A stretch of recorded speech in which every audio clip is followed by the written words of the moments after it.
नमस्कार दोस्तों, मैं पूजा मगर एक बार आपका फिर से स्वागत करती हूँ पायस आयुर्वेदा में।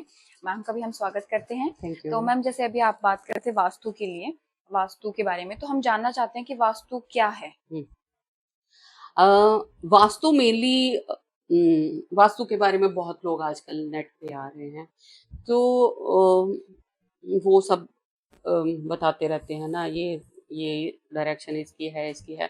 तो मेरी मेरी जो रिसर्च रही है वो हमेशा ये रही है कि मुझे ये जानना है कि इसके पीछे साइंस। साइंस क्या है ना। मतलब ऐसे कैसे होता है, जी। तो वो मेरी जो थीसिस हैं वो भी सब इसी पे हैं कि इसके पीछे साइंस क्या है। तो मैं एक एक करके वो चीजें भी डिस्कस करेंगे हम लोग कि वो कैसे इफेक्ट करती हैं। जी। तो मोटे तौर पे मैं ये बताऊं कि वास्तु है कि मेरे घर का एनवायरनमेंट कैसा है। अब वो मेरे घर का एनवायरनमेंट कैसे होगा, इसमें बेसिक सी चीजें हमेशा मैं नतमस्तक होती हूँ हमारे एंशिएंट से, जिन्होंने इतनी बड़ी बड़ी साइंसेस बनाई है। हम लोग तो, मैं तो उनको सिर्फ समझ के लोगों को हेल्प करने जी। की कोशिश करती हूँ कि आप सिर्फ ये देखो कि मेरे घर में नेट रिजल्ट क्या रहता है। मेरे घर में ऑक्सीजन प्रॉपर आ रही है और कार्बन डाइऑक्साइड निकल रही है, मोटे तौर पे अगर हम लोग देखते हैं तो दैट इज जो। और उसका कितना ऑक्सीजन आ रही है, पॉजिटिविटी हम उसको मानते हैं। मेरे घर से कार्बन डाइऑक्साइड कितनी बाहर जा रही है, मेरे घर में कितनी सूरज की रोशनी आ रही है, और उसमें से मतलब कितने मेरे को कितने कमरों को वो इफेक्ट कर रही है। ओके। तो अल्टीमेटली पॉजिटिविटी कितनी आ रही है मेरे घर में जी। और नेगेटिविटी कितनी है। ठीक है, तो वो एक रेशो है। अगर मेरे घर में पॉजिटिविटी ज्यादा आ रही है और नेगेटिविटी कम है, तो वो मेरा घर वास्तु सम्यक, मतलब उसमें हर चीज प्रॉपरली हो गई। अगर वहां पे हम लोग इसको ऐसे चलते हैं कि सूरज चलता है, ठीक है, तो जो बेसिक सी चीज जो मुझे बहुत अच्छी लगती है वो जी। उन्होंने बोला है कि आपका ये जो ब्रह्म मुहूर्त, ब्रह्म ये जो काल है वो बहुत अच्छा होता है। वो अच्छा क्यों माना गया है कि उस टाइम पे सूर्य चढ़ने की तैयारी कर रहा होता है ना। सूर्य चढ़ता है हमारा 6 बजे। हाँ जी। तो ये नॉर्थ ईस्ट को हम लोग गुरुओं का जोन क्यों कह जी। देते हैं, है ना। और बोल देते हैं कि नॉर्थ जो है वो आपका कुबेर का रीजन है। अगर किसी का घर को नॉर्थ से खुलता है तो समझो कि पैसा आएगा। उससे ये कि वो एनर्जी जो आ रही है वो मैं सूर्य के चढ़ने से पहले उठ के मैं सूर्य का वेलकम कर रहा हूँ, उसका आवाहन करना होता है कि भाई हाँ, एक नया दिन की शुरुआत हो रही है और मेरे घर में वो सनरेज प्रॉपरली आ रही हैं, तो वो एक पॉजिटिविटी लेके आ रही हैं। तो सूर्य चढ़ने से पहले, ईस्ट से पहले नॉर्थ ईस्ट आ जाता है।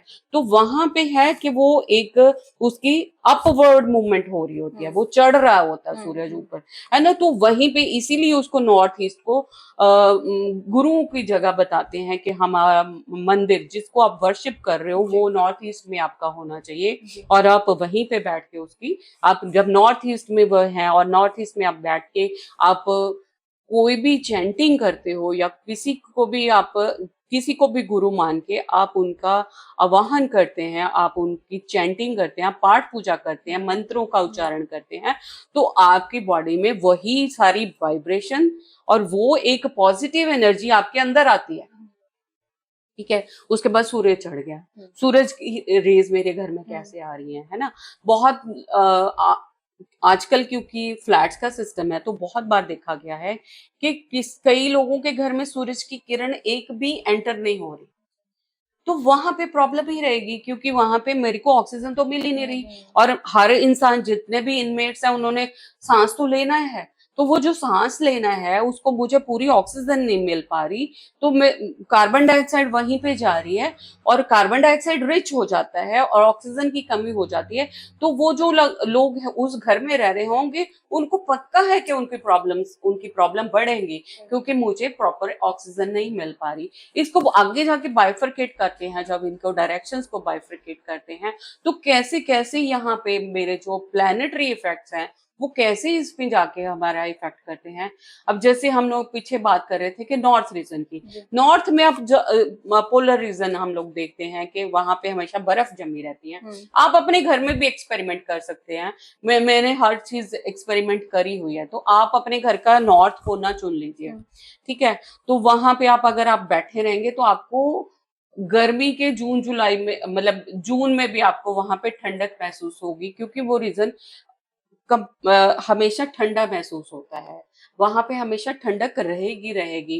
क्योंकि यहाँ पे हम लोग डिटेल में जब बात करेंगे साइंटिफिकली, तो हॉकिंस स्टेफन्स एक साइंटिस्ट हुआ है जिन्होंने यूनिवर्स के बारे में बहुत सारी बातें करी है। तो मैंने यहाँ पे जितने भी लॉज साइंस इसके पीछे पड़ी है, वो सारे उसी के लॉज को मैंने इंटरप्रेट किया है ना। तो वहां पे क्या होता है कि वो कहते हैं कि जैसे उनका एक वो है, इसमें एक फॉर्मूला है जिससे हम लोग इसको एक्सप्लेन करेंगे। उसके पीछे अगर सिंपल लेमन लैंग्वेज में हम लोग बात करते हैं, तो एक जो शीशा है जो टूटता है, तो वो हर शीशे में मेरी परछाई अलग अलग ही दिखेगी। तो इस हिसाब से हम लोग जब अर्थ एलिमेंट, वो लोग कहते हैं कि पृथ्वी को कैसे पता चलता है कि मेरी बाउंड्री ये है या मेरी बाउंड्री ये है, तो हम लोग जब घर बनाते हैं तो ये जो बाउंड्री वॉल बनती है, वो एक मार्केशन हो जाती है, डिमार्केशन हो जाती है कि मेरी लिमिट यहीं तक है। तो वहीं से इसलिए हर जगह का, वो छोटा एक कमरा है, वो चाहे बड़ा घर है, तो एक उसके ऊपर एक नियम लागू होता है, वो यूनिवर्सल नियम है कि हमने कैसे सूरज चढ़ता है, सूरज ईस्ट से ही चढ़ेगा, वेस्ट में ही छिपेगा। और ये यूनिवर्सल लॉ है, और ये हमारे इंडिया में भी वही लागू होता है, और वो हमारे, अगर हम लोग यूएसए में चले जाएं, कनाडा में चले जाएं, तो वहां पे भी यही लागू होता है। तो आप कनाडा में और यूएसए में कई जगह ऐसे रीजन है जहां पे इतना डिप्रेशन है, क्योंकि वहां सूरज चढ़ता ही नहीं है।